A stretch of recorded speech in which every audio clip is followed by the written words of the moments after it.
Our game is a psychological thriller escape room. The story is that you've been drugged and kidnapped by a sadistic serial killer, and it is your job to try and survive this nightmare. Because of the drugs, each passing second your mind starts to unravel as you begin to see distorted visions, warped realities, and horrifying hallucinations, which blur the lines between what is real and what is not. For the core gameplay, players must solve complex puzzles and find hidden clues in order to progress/escape.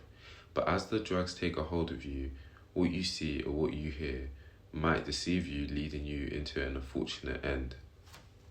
For features, our game would include interchanging environments. As your mind fractures, you will never know when your perception or environment could change, making your experience unpredictable. Additionally, we have psychological hallucinations. The drugs that you have induced means you will have a difference in visual effects, meaning objects might appear out of place and terrifying figures might appear out of nowhere. Lastly, we have puzzle design mechanics. Solving puzzles will help you escape rooms to unlock secrets about your captor and uncover his twisted motives or secrets.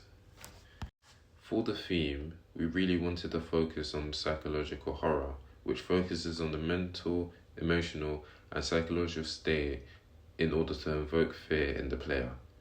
Within the top 5 Steam sellers, we can see that all the games are either multiplayer or story rich. With this information, we know that our game must have a rich and gripping storyline, as not only it will help pull our audience in, but also be a great tool in order to truly scare the players. Our first 2 ideas before research in terms of art style were paper and retro. Looking through articles ranking the top horror games, there were 2 clear art styles that dominate the genre: realism and paper/stylist. After speaking to some people a part of our target audience, realism and stylist came up again and again, showing that these are the 2 art styles we should consider. Realism allows for the use of its high fidelity and graphics to invoke fear, whereas stylist allows for a more creative approach to horror. For our game, we believe that stylist is the way to go, as not only will it allow us to get really creative with how we invoke fear with the player, but it is also much more realistic in terms of what we can do as a group. From our research, we found out that the horror genre of games still has a good percentage of demand in 2024, especially due to its massive catalogue of indie horror games on Steam and its AAA title games that have released in the previous years, such as Little Nightmares and Resident Evil, but also due to its die-hard horror game fan base. We found out most percentage of horror game players usually play for the traditional scare factor/jump scares, but nowadays modern horror games often include storylines with complex characters and multi-layered plots. Games like Until Dawn and The Last of Us offer not only horror but emotional and psychological depth and immersion, making the experience more engaging. However, there are some cons about horror games that people may dislike in present releases. One of them is that horror games may have repetitive themes, which may leave a feel repetition or overdoing the genre.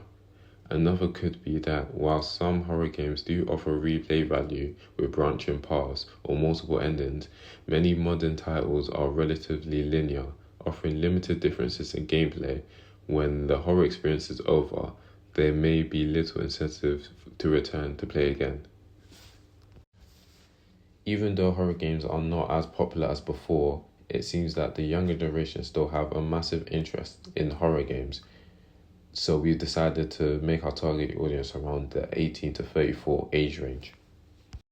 Here are some stats of games that released on Steam that we researched.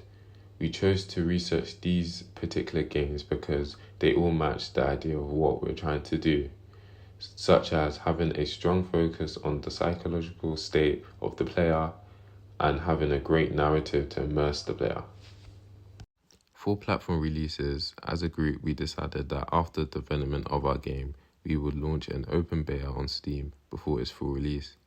Initially, we decided to start with an open beta because we want to directly engage with our community and get valuable feedback before its full release.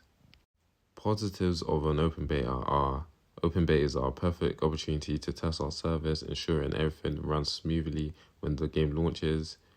We want to make sure our gameplay feels right with feedback we gather from the beta so we can fine-tune bugs, mechanics, and visual-based stuff.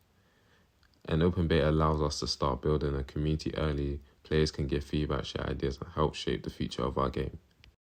Once the open beta concludes, we will get ready for its full release on Steam. The full release will include bug fixes, smooth and polished mechanics and gameplay, and optimized experience based on the community's feedback.